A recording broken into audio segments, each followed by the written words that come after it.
our city legal team, Travis County Sheriff's Office, the Austin Fire Department, Austin Travis County EMS, Department of Public Safety, and our forensics unit, along with our victim services unit. So those are all the individuals that we do want to thank that were out there this morning for all of this. Shortly, Chief will be walking into the room. She will be providing initial preliminary information regarding what took place this morning. Joining her will be Gail McGant from the Office of Police Oversight and Chief Sneed from the Austin Police Department. I'm sorry, AISD Police Department. So if you guys will just stand by, we'll get started here shortly. And she will take a few questions, but our goal is to have, just like with any other officer-involved shooting, our goal is to have the critical incident briefing probably Friday or Saturday. So we'll get a more definite timeline for you guys, but just know that additional information will be provided at that point. All right, thank you.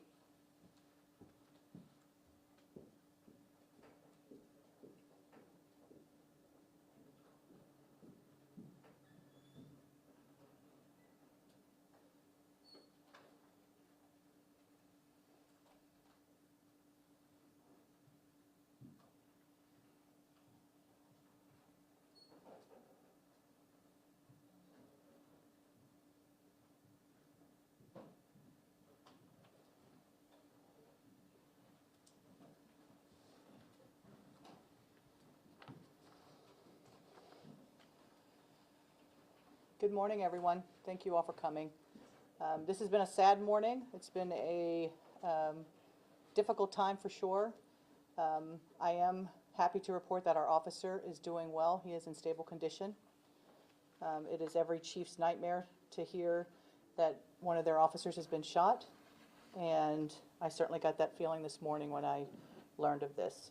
But he is not only a hero, he's very brave, and he did an outstanding job. And I want to say again how thankful I am for him being okay. And again, he's in stable condition. So I want to talk about how this all occurred, the initial contact. Our officer, along with a few others, was doing a park curfew in Zilker Park. They came upon a car that was stolen, reported stolen. The officer at that point called for a tow to come to the park, and the other officers left the scene to go to other parts of the park to see if there were any other curfew violators in the park. At this time, the tow company arrived, and the officer was assisting with that, doing his paperwork, and saw two individuals start to exit from the lining of the trees.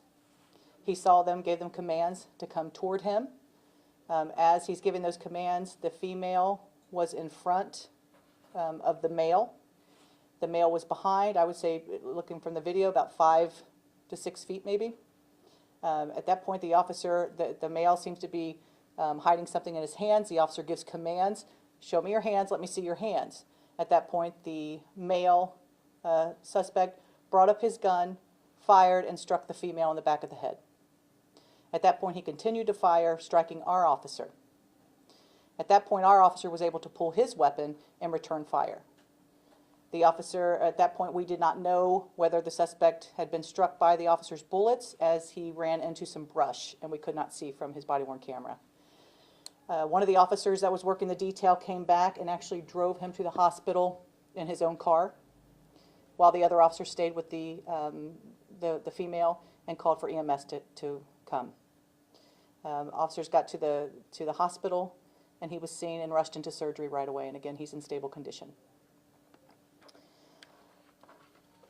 I think it's important to know, too, at that point, immediately after that, we didn't have a suspect in custody. SWAT arrived, 5 canine officers arrived with their dogs. Air 1 was up.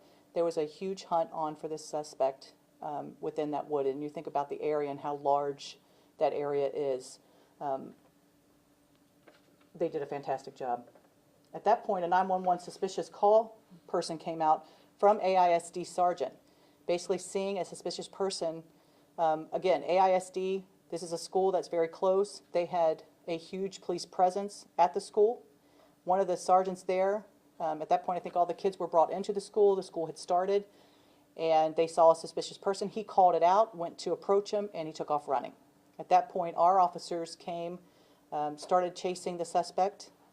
He then ran into the Barton Hills community and ran into a house. At that point, he was shot by the owner of that home. He is in stable condition. I believe he was shot in the arm and in the leg. And I know when you talk about putting these systems in place, we originally, when SWAT arrived, we put a shelter in place, and that was put out on the warncentraltexas.org. And that shelter in place was in effect, I believe, for about 50 minutes. And then it was changed from shelter in place to avoid the area. Now listen, I have serious concerns about why that happened myself. And I know there's questions about that, and I will get to the bottom of why that happened and ensure that there's processes in place to ensure that it does not happen again. So that never should have been changed. But I can tell you this, the homeowner who is here, I saw him on my way up the elevator, and he stopped me, and he said, I want to tell you that shelter in place saved my life. It saved our family. Because of that, I prepared.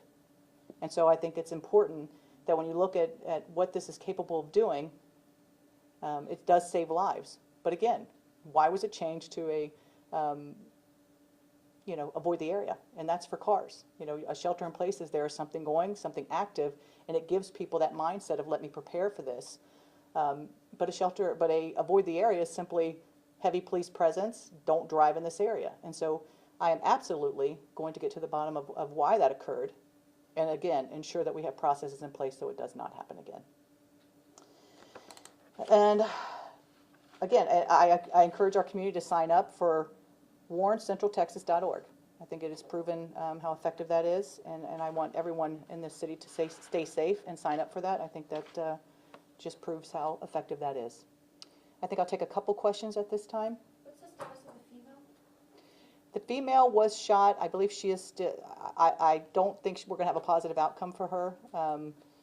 It is not looking great for her, but she has not been pronounced at this time. When it comes to those alerts, they come here from the department. Where are they sent from, and how does that work? And talk a little bit about that mixed messaging too, because you have an alert that says clear the area, but we're still tweeting out that there's a shelter in place. Just talk a little bit. Yeah, I will talk about it, and I think it's important to note too. This is preliminary information. In 72 hours by Friday, we'll have another press conference here and a briefing, and I will have more information on that. What I do know is that it was changed. I want to get to the bottom of why it was changed, how it was changed, how it happened, and again, those processes in place to ensure that it does not happen again. So I am just as curious as you. Chief Davis or maybe Chief Snead, could either of you speak about the confusion, I guess, for parents? Because I understand that maybe like parents who were confused about that Sure. identification being changed. Did you want to come? Having their kids, go to school. Good morning. Wayne Snead, Chief of Police with Austin ISD Police Department. Listen, these situations are very dynamic, right? They're constantly changing, they're constantly moving. Information is constantly changing, information is constantly moving, and so what we try to do is ensure that the decisions that we're making when it comes to our standard response protocols, that's our secures, our lockdowns, holes, things along those lines, that we're using the most informed decision that we can to keep our community, our campus community, our staff, and our students safe. So we're deriving it based on information either we're receiving sometimes from the media, sometimes it may be from one of our partners, or it may be from one of our students on campus, or one of our parents. And so when we're doing this, obviously we're trying to use the best judgment that we can under those circumstances. And then Chief Snead, the actions by that sergeant on that campus possibly kept kids safe from the suspect entering the school. What can you say about his actions and how he performed? I go along with obviously him being able to recognize that I've got someone who matches the description and putting that information out, broadcasting it with our, as I say, our partners. We work very closely on a daily basis. Our schools do not live in silos. They're in communities, right? And so things happen in and around our communities. And so with our partnerships and the strong partnerships that we've had, he was able to get on the radio, communicate that information to the Austin Police Department dispatch and officers. They were able to get there promptly, which probably saved other people's lives. Can you tell us a little bit about the suspect? Do we know who he is, what his background is, that sort That is something, Meredith, that we'll have on Friday for you. At this point, we still have families to notify. We have other things to do here on the investigation. But they were younger. They were both younger, male and female whites, born in the early 90s. So, dealing with some relatively young people. But you look at the whole totality of everything. It's a horrible situation. Again, I'm grateful that our officer's okay, and that we have a homeowner who defended himself and defended his home, and that there's nothing more to say there. Last question. Can you tell us anything about the officer? How long has he been with the We'll have that on Friday, but I believe he's been around 5 years. But just a fantastic job, and you'll see on Friday when we show the video, his body-worn camera, again, just very calmly coming on, talking about that he had been hit. And again, these are actions of a hero who did a fantastic job and just doing his work. I'm sorry? Where? He- Where was he hit? I think we'll talk about that on Friday as well. Thank you. Thank you. Thanks, guys.